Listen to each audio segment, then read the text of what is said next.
ಬಾಗಲಕೋಟೆ ಜಿಲ್ಲೆಯ ತೆರದಾಳ ಪಟ್ಟಣದಲ್ಲಿ ಎಸ್.ಡಿ.ಪಿ.ಐ ಪಕ್ಷದ ಪತ್ರಿಕಾಗೋಷ್ಠಿ ನಡೆಯಿತು. ಪತ್ರಿಕಾಗೋಷ್ಠಿಯಲ್ಲಿ ತೆರದಾಳ ಮತಕ್ಷೇತ್ರದ ಕಾಂಗ್ರೆಸ್ ಪಕ್ಷದ ಮುಖಂಡರಾದ ಸಿದ್ದು ಕೊಣ್ಣೂರ್ ವಿರುದ್ಧ ಆಕ್ರೋಶ ವ್ಯಕ್ತಪಡಿಸಿದ ಎಸ್.ಡಿ.ಪಿ.ಐ ಪಕ್ಷದ ಮುಖಂಡರು, ಕೆಲವು ದಿನಗಳ ಹಿಂದೆ ಕಾಂಗ್ರೆಸ್ ಪಕ್ಷದ ಅಲ್ಪಸಂಖ್ಯಾತ ಘಟಕದ ಪದಾಧಿಕಾರಿಗಳ ಆಯ್ಕೆ ಸಮಾರಂಭ ಬನಹಟ್ಟಿಯ ಕಾಂಗ್ರೆಸ್ ಕಚೇರಿಯಲ್ಲಿ ನಡೆಯಿತು.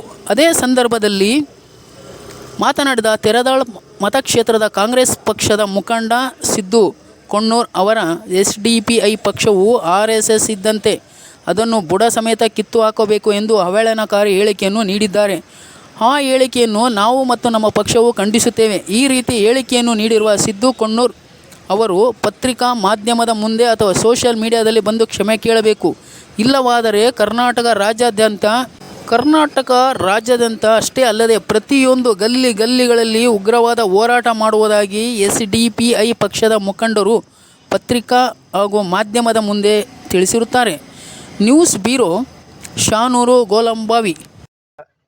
ಈ ತೆರದಾಳ ಮತಕ್ಷೇತ್ರದ ಕಾಂಗ್ರೆಸ್ ಅಭ್ಯರ್ಥಿ ಆದಂಥ ಸಿದ್ದು ಕೊಣ್ಣೂರ್ ಅವರು ನಿನ್ನೆ ಅಥವಾ ಮೊನ್ನೆ ಒಂದು ಮೈನಾರಿಟಿ ಒಂದು ಪ್ರೋಗ್ರಾಮ್ ಮಾಡಿದ್ರು. ಪದಾಧಿಕಾರಿಗಳ ಆಯ್ಕೆ ಮಾಡ್ತಾ ಇದ್ರು. ಆ ಆಯ್ಕೆಯಲ್ಲಿ ಎಸ್.ಡಿ.ಪಿ.ಐ ಬಗ್ಗೆ ಅವರೊಂದು ಕೆಲವೊಂದು ಮಾತನಾಡಿದ್ದಾರೆ. ಏನಪ್ಪ ಮಾತನಾಡಿದಾರಪ್ಪ ಅಂತಂದ್ರೆ, ಎಸ್.ಡಿ.ಪಿ.ಐ ಆರ್.ಎಸ್.ಎಸ್ ಇದ್ದಂಗ, ಎಸ್.ಡಿ.ಪಿ.ಐ ಪಕ್ಷ ಇಲ್ಲಿಗೆ ಮುಗಿಸ್ಬೇಕು, ಎಸ್.ಡಿ.ಪಿ.ಐ ಪಕ್ಷ ಬೆಳಕ್ ಬಿಡಬಾರ್ದು. ಇದೊಂದು ಕೆಲವೊಂದು ದಬ್ಬಾಳಿಕೆಯ ತರ ಏನಿತ್ತು ಅಂತಂದ್ರೆ ಸಿದ್ದು ಕೊಣ್ಣೂರ್ ಅವರು ಒಂದು ಹೇಳಿಕೆ ನೀಡಿರ್ತಾರೆ ಎಸ್.ಡಿ.ಪಿ.ಐ ಪಕ್ಷದ ಬಗ್ಗೆ. ಇವತ್ತು ನಾನು ಸಿದ್ದು ಕೊಣ್ಣೂರ್ ಅವರಿಗೆ ಕ್ಲಿಯರ್ ಒಂದು ಎಸ್.ಡಿ.ಪಿ.ಐ ದಿಂದ ಏನು ಕೇಳ್ತೀನಪ್ಪ ಅಂತಂದ್ರೆ, ಆರ್.ಎಸ್.ಎಸ್ ಸಂಘಟನೆ ಇದು ಭಯೋತ್ಪಾದಕ ಸಂಘಟನೆ ಅಥವಾ ಒಳ್ಳೆ ಸಂಘಟನೆ, ಇದನ್ನ ನೀವು ನಿಮ್ಮ ತೆರದಾಳ ಮತಕ್ಷೇತ್ರದ ಪತ್ರಿಕಾಗೋಷ್ಠಿಯ ಮುಖಾಂತರನೇ ನೀವೊಂದು ಹೇಳಿಕೆ ನೀಡಬೇಕು. ಒಂದು ವೇಳೆ ಭಯೋತ್ಪಾದಕನ ಸಂಘಟನೆ ಆಗಿದ್ರೆ ನೀವು ಇಲ್ಲಿವರೆಗೂ ನಿಮ್ಮ ಸರ್ಕಾರ ಆ ಸಂಘಟನೆಯನ್ನು ಯಾಕೆ ಬ್ಯಾನ್ ಮಾಡಲಿಲ್ಲ? ಇದು ನಮ್ಮ ಒಂದು ಎಸ್.ಡಿ.ಪಿ.ಐ ಒಂದು ಕ್ವಶನ್ ಆಗಿರ್ತದೆ. ಒಂದು ವೇಳೆ ಒಳ್ಳೆಯ ಒಂದು ಸಂಘಟನೆ ನೀವು ಅಂತ ಹೇಳಿಕೆ ಕೊಟ್ರೆ ಆ ಒಳ್ಳೆಯ ಸಂಘಟನೆಗೆ ಎಸ್.ಡಿ.ಪಿ.ಐ ಒಂದು ನೀವು ಹೋಲಿಸಿದಿರಪ್ಪ ಅಂತಂದ್ರೆ ಎಸ್.ಡಿ.ಪಿ.ಐ ಪಕ್ಷ ಒಂದು ಒಳ್ಳೆಯ ಪಕ್ಷವಾಗಿರುತ್ತದೆ. ನಾವು ಇವತ್ತಿನ ದಿವಸ ನಿಮಗೆ ನಿಮ್ಮ ಕಡೆಯಿಂದ ಒಂದು ಸರ್ಟಿಫಿಕೇಟ್ ತಗೋದ ಅವಶ್ಯಕತೆ ಇಲ್ಲ. ಎಸ್.ಡಿ.ಪಿ.ಐ ಪಕ್ಷ ಒಳ್ಳೆಯ ಪಕ್ಷ ತಂದ್ಬಿಟ್ಟು ಇವತ್ತಿನ ದಿವಸ ಸಾರ್ವಜನಿಕರು ಪ್ರಪ್ರಥಮ ಬಾರಿಗೆ ನಾವು ತೆರದಾಳ ಮತಕ್ಷೇತ್ರದಲ್ಲಿ ಒಂದು ಎಲೆಕ್ಷನ್ ನಾವು ನಿಂತಾಗ ನಮಗೂ ಸುಮಾರು ಜನರು ಒಂದು ಹಣ ಕೂಡ ನಮಗೆ ದೇಣಿಗೆಯನ್ನು ನೀಡಿರ್ತಾರೆ. ನೀವು ತಿಳ್ಕೊಂಡಿರ್ಬೋದು, ಇಲ್ಲಿ ತೆರದಾಳ ಮತಕ್ಷೇತ್ರದೊಳಗ ನಮ್ಗೆ ಯಾರು ಸಪೋರ್ಟರ್ಸ್ ಇಲ್ಲ ಅಂತ ಅಂದ್ಬಿಟ್ಟು ನಮ್ಮ ಹಣ ಆಗಲಿ, ತಮ್ಮ ವೈಯಕ್ತಿಕ ಪ್ರಚಾರಗಳಲ್ಲಾಗಲಿ, ತಮ್ಮ ಒಂದು ಯುವಕರೇ ಆಗಲಿ, ಲೀಡರ್ಸ್ಗಳಾಗಲಿ, ಇವತ್ತು ನಮಗೆ ಎಸ್.ಡಿ.ಪಿ.ಐ ಪಕ್ಷ ತೆರದಾಳ ಮತಕ್ಷೇತ್ರದಲ್ಲಿ ತುಂಬಾ ಸಪೋರ್ಟ್ ಸಿಗ್ತಾ ಇದೆ. ಅದನ್ನ ನೀವು ಭಯ ಪಡ್ತಾ ಇದ್ದೀರಿ. ಎಸ್.ಡಿ.ಪಿ.ಐ ಪಕ್ಷ ತೆರದಾಳ ಮತಕ್ಷೇತ್ರದಲ್ಲಿ ಒಂದು ಬೆಳೀತಾ ಇದೆ. ಈ ಪಕ್ಷ ಮುಂಬರೋ ದಿನಗಳಲ್ಲಿ ನಾನು ಎಮ್.ಎಲ್.ಎ ಆಗಕ್ಕ ಇವರೊಂದು ಸಂಕಟ ಆಗಬಹುದು ಅಂತ ಅಂದ್ಬಿಟ್ಟು ಇವತ್ತಿನ ದಿವಸ ನೀವು ಏನಾದ್ರೂ ಭಯ ಪಡ್ತಾ ಇದ್ರೆ ಅದು ನಿಜವಾಗಿರುತ್ತದೆ. ಯಾಕಪ್ಪ ಅಂತಂದ್ರೆ ಎಸ್.ಡಿ.ಪಿ.ಐ ಪಕ್ಷ ಮುಂಬರೋ ದಿನಗಳಲ್ಲಿ ಗ್ರಾಮ ಪಂಚಾಯತಿ ಆಗಿರ್ಬೋದು, ಪಟ್ಟಣ ಪಂಚಾಯತಿ ಆಗಿರ್ಬೋದು, ನಗರಸಭಾ, ಪುರಸಭಾ, ಎಮ್.ಎಲ್.ಎ, ಎಂ.ಪಿ ಯಾವುದು ಕೂಡ ಒಂದು ಹೆಜ್ಜೆಯನ್ನು ಹಿಂದಿಡಲಾರ್ದ ಪ್ರತಿಯೊಂದು ಎಲೆಕ್ಷನ್ ಒಳಗಡೆ ಕಂಟೆಸ್ಟ್ ಮಾಡೇ ತಿರುತ್ತದೆ. ಅದಕ್ಕೋಸ್ಕರ ನಾನೇನು ಹೇಳ್ತೇನಪ್ಪ ಅಂತಂದ್ರೆ, ಇವತ್ತು ಸಿದ್ದು ಕೊಣ್ಣೂರ್ ಅವರು ಒಂದು ಶಾಸಕರು ಇರ್ತಾರೆ. ನೀವು ಕೋಮುಗಲಭೆ ಹುಟ್ಟುವಂತ ಒಂದು ಪ್ರಚೋದನಕಾರಿ ಹೇಳಿಕೆ ನೀಡಬಾರ್ದು. ಶಾಸಕರಕ್ಕಂದ್ರ ಇಲ್ಲಿ ತೆರದಾಳ ಮತಕ್ಷೇತ್ರದ ಹಲವಾರು ಸಮಸ್ಯೆ ಇದೆ. ಒಂದು ಇಲ್ಲಿರ್ತಕ್ಕಂತ ಒಂದು ಕೈಮಗ್ಗ ನೇಕಾರರ ಸಮಸ್ಯೆ ಇದಾವ, ರೈತರ ಸಮಸ್ಯೆ ಇದಾವ, ಹಲವಾರು ಬಡವರುಗಳ ಸಮಸ್ಯೆ ಇದಾವ. ಆ ಸಮಸ್ಯೆಗಳ ಬಗ್ಗೆ ನೀವು ನಿಮ್ಮ ಮೀಟಿಂಗ್ ನಲ್ಲಿ ಚರ್ಚೆ ಮಾಡ್ಬೇಕು. ಎಸ್.ಡಿ.ಪಿ.ಐ ಪಕ್ಷದ ಬಗ್ಗೆ ನೀವು ಹೇಳಿದ್ರೆ ನಮ್ಮ ಪ್ರಚಾರಕರು ಯಾರಪ್ಪ ಅಂತಂದ್ರೆ ಇವತ್ತಿನ ದಿವಸ ನೀವೇ ನಮ್ಮ ಪ್ರಚಾರಕರು. ಎಸ್.ಡಿ.ಪಿ.ಐ ಪಕ್ಷ ಬೆಳಲಿಕ್ಕೆ ಒಂದು ಅನುಕೂಲ ಒಂದು ಮಾಡಿದಿರಿ. ಅದಕ್ಕೋಸ್ಕರ ನೀವು ನಮಗೆ ಎಸ್.ಡಿ.ಪಿ.ಐ ವತಿಯಿಂದ ಕೂಡ ನಿಮ್ಗೆ ನೀವು ಧನ್ಯವಾದಗಳನ್ನು ಹೇಳಲು ಬಯಸುತ್ತೇನೆ. ಯಾಕಪ್ಪ ಅಂತಂದ್ರೆ ನಮ್ಮ ಪ್ರಚಾರಕರು ಇವತ್ತು ಸಿದ್ದು ಕೊಣ್ಣೂರ್ ಅವರು ನಮ್ಮ ಎಸ್.ಡಿ.ಪಿ.ಐ ಪಕ್ಷದ ಬಗ್ಗೆ ಸ್ಟಾರ್ಟ್ ಮಾಡಿದ್ದಾರೆ.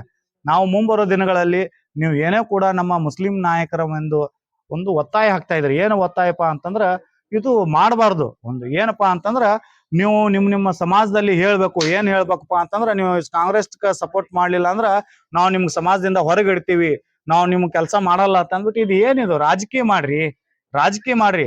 ಯಾವುದೊಂದು ಏನಾದ್ರು ಕೆಲಸ ಇದ್ರೆ ಅದನ್ನ ಕೆಲಸ ನಾವು ಮಾಡಿಕೊಡ್ತೀವಿ ಅಂತ ಹೋಗ್ರಿ. ಪ್ರತಿಯೊಂದು ಮನೆಗೆ ಯಾಕೆ ಓಟ್ ಹಾಕಲ್ಲ ನಿಮ್ಗೆ? ಅವರು ಓಟ್ ಹಾಕ್ತಾರ 100%. ಆ ಕೆಲಸ ಇವತ್ತಿನ ದಿವಸ ನಮ್ಮ ಎಸ್.ಡಿ.ಪಿ.ಐ ಸೈನಿಕರು ಮಾಡ್ತಾ ಇದಾರೆ ತೆರದಾಳ ಮತಕ್ಷೇತ್ರದಲ್ಲಿ. ಇವತ್ತು ನಾವು ಸಿದ್ದು ಕೊಣ್ಣೂರ್ ಅವರು ಏನು ಮಾತನಾಡಿದಾರೆ ಎಸ್.ಡಿ.ಪಿ.ಐ ಪಕ್ಷದ ಬಗ್ಗೆ, ಆ ಮಾತನ್ನ ನೀವು ಪತ್ರಿಕಾಗೋಷ್ಠಿ ಮುಖಾಂತರನ ಮರಳಿ ಪಡೆಯಬೇಕು. ಒಂದು ವೇಳೆ ನೀವು ಅದನ್ನ ಹೇಳಿಕೆಯನ್ನು ಹಿಂಪಡಿಲಿಲ್ಲಪ್ಪ ಅಂತಂದ್ರ ನೀವು ಇಲ್ಲಿ ಬಾಗಲಕೋಟೆ ಜಿಲ್ಲೆಯೊಳಗೆ ಅಷ್ಟೇ ಹೇಳಿಕೆ ನೀಡಿರ್ಬೋದು. ಇವಾಗಲ ನಮ್ಮ ರಾಜ್ಯಾದ್ಯಂತ ಇದ್ರ ಬಗ್ಗೆ ನಮ್ದೊಂದು ಚರ್ಚೆಯಾಗಿದೆ. ಆ ಚರ್ಚೆಯಲ್ಲಿ ನೀವು ಇಮಿಡಿಯೇಟ್ಲಿ ನಾವು ಒಂದು ಗಡುವು ನೀಡ್ತೀವಿ, ನಿಮ್ಗೆ ನಾಳೆವರೆಗೂ ನೀವೇನಾದ್ರೂ ಇದನ್ನ ಹೇಳಿಕೆ ವಾಪಸ್ ಪಡಿಲಿಲ್ಲಪ್ಪ ಅಂತಂದ್ರ ನಾವು ಮುಂಬರೋ ದಿನಗಳಲ್ಲಿ ನಾವು ಕರ್ನಾಟಕ ರಾಜ್ಯಾದ್ಯಂತ ಇದನ್ನ ನಿಮ್ಮ ಸಲುವಾಗಿ ಕಾನೂನು ಹೋರಾಟನೂ ಮಾಡ್ತೀವಿ, ಅದರ ಜೊತೆಗೆ ನಾವು ಒಂದು ಪ್ರತಿಭಟನೆಯನ್ನು ಮಾಡ್ತೀವಿ ಅಂತ ಅಂದ್ಬಿಟ್ಟು ಇವತ್ತಿನ ದಿವಸ ನಿಮ್ಗೆ ಇದು SDPI ಈ ಹೇಳಿಕೆಯನ್ನು ಖಂಡಿಸಿ ನಿಮಗೊಂದು ಆಗ್ರಹ ನೀಡ್ತೇನೆ ಅಂತ ಅಂದ್ಬಿಟ್ಟು ಇವತ್ತಿನ ದಿವಸ ನಾನು ಹೇಳಲು ಬಯಸುತ್ತೇನೆ. ನನ್ನ ಹೆಸರು ರಾಜಭಕ್ಷ ಜಮಾದಾರ್, ಬಾಗಲಕೋಟೆ ಜಿಲ್ಲಾ ಸಮಿತಿಯ ಸದಸ್ಯರು ಹಾಗೂ ಮುಧೋಳ ವಿಧಾನಸಭಾ ಕ್ಷೇತ್ರದ ಅಧ್ಯಕ್ಷರು. ಏನು ಇದು ಆಗಕ್ಕೆ ಸಾಧ್ಯ ಇಲ್ಲ. ಮೊದಲನೇದಾಗಿ ಇದು ಸ್ಪಷ್ಟ ಮಾಡ್ಕೋಬೇಕು ಸಿದ್ದು ಕನ್ನೂರ್ ಅವರು. ಇದು ಒಂದು 6 ವರ್ಷ ಶ್ರೀರಾಮ್ ಸೇನೆಯಲ್ಲಿ ಕೆಲಸ ಮಾಡಿ 6 ವರ್ಷ ಕಾಂಗ್ರೆಸ್ಗೆ ಬಂದು ಸೇರಿದ ಜನ ಅಲ್ಲ. ಇದು ಈ ಭಾರತ ದೇಶದ ಪ್ರಜಾಪ್ರಭುತ್ವವನ್ನು ಉಳಿವಿಗಾಗಿ ಈ ದೇಶಕ್ಕಾಗಿ ತ್ಯಾಗ ಮಾಡಿ ಬಂದಿರತಕ್ಕಂಥ ಎಲ್ಲ ನಾಯಕರುಗಳು ಇಲ್ಲಿ ಈ ಸಂವಿಧಾನವನ್ನು ರಕ್ಷಿಸುವ ಭದ್ರವಾಗಿ. ಅದೇ ರೀತಿ ಈ ಬಹಳಷ್ಟು ವಿಷಯಗಳನ್ನು ನಮ್ಮ ಜಿಲ್ಲಾ ಉಪಾಧ್ಯಕ್ಷರು ತಮ್ಮ ಮುಂದೆ ಇಟ್ಟಿದ್ದಾರೆ. ಮುಂದಿನದಕ್ಕಾಗಿ ನಮ್ಮ ಮುಧೋಳ ವಿಧಾನಸಭಾ ಕ್ಷೇತ್ರದ ಅಧ್ಯಕ್ಷರಾದ ರಾಜಭಕ್ಷ ಜಮಾದಾರ್ ಅವರು ಮಾತಾಡ್ತಾರೆ. ಏನು ಸ್ಪಷ್ಟನೆಯನ್ನು ಕೊಟ್ಟಿದ್ದಾರೆ. RSS ಕಂಪ್ಯಾರಿಸನ್ ಮಾಡಿದ್ದಾರೆ SDPIಗೆ. ತಕ್ಷಣವೇ ಒಂದು ಸೋಷಿಯಲ್ ಮೀಡಿಯಾದಲ್ಲಿ ಬಂದು ಒಂದು ಮಾಫಿನಾಮಾ ಕೊಡಬೇಕು. ಇಲ್ಲದಿದ್ದರೆ ಬೀದಿಗಳಲ್ಲಿ ಸೋಷಿಯಲ್ ಡೆಮೊಕ್ರೆಟಿಕ್ ಪಾರ್ಟಿ ಆಫ್ ಇಂಡಿಯಾದ ಪ್ರತಿ ಓಣಿಗಳಲ್ಲಿ ಪ್ರತಿಭಟನೆ ಹಮ್ಮಿಕೊಂಡು ಇದು ಇಷ್ಟಕ್ಕೆ ನಾವು ಬಿಡುವಂಥ ವಿಷಯವಲ್ಲ. ಯಾಕೆ ಅಂದರೆ ಇದು ಒಂದು ದೊಡ್ಡ ನಮ್ಮ ಮೇಲೆ ಮಾಡಿರತಕ್ಕಂಥ ಒಂದು ಅಲಿಗೇಷನ್. ನಾವು ಪತ್ರಿಕಾಗೋಷ್ಠಿ ಮುಖಾಂತರ ನಾವು ಸ್ಪಷ್ಟಪಡಿಸ್ತಾ ಇದ್ದೀವಿ. ನಾವು ಇದಕ್ಕೆ ನಾವು ತಕ್ಷಣ ಬಂದು ಸ್ಪಂದಿಸಲಿಲ್ಲ ಅಂದರೆ, ಮಾಫಿನಾಮಾ ಹೇಳಿಲ್ಲ ಅಂದರೆ ನಾವು ಇಡೀ ಬಾಗಲಕೋಟೆ ಜಿಲ್ಲೆ ಆಗಲಿ ಇಡೀ ರಾಜ್ಯ ತುಂಬಲಾಗಲಿ ಪ್ರತಿಭಟನೆ ಮಾಡಿ ಇದಕ್ಕೆ ತಕ್ಷಣ ಪಾಠ ಕಳಿಸ್ತೀವಿ ನಾವು.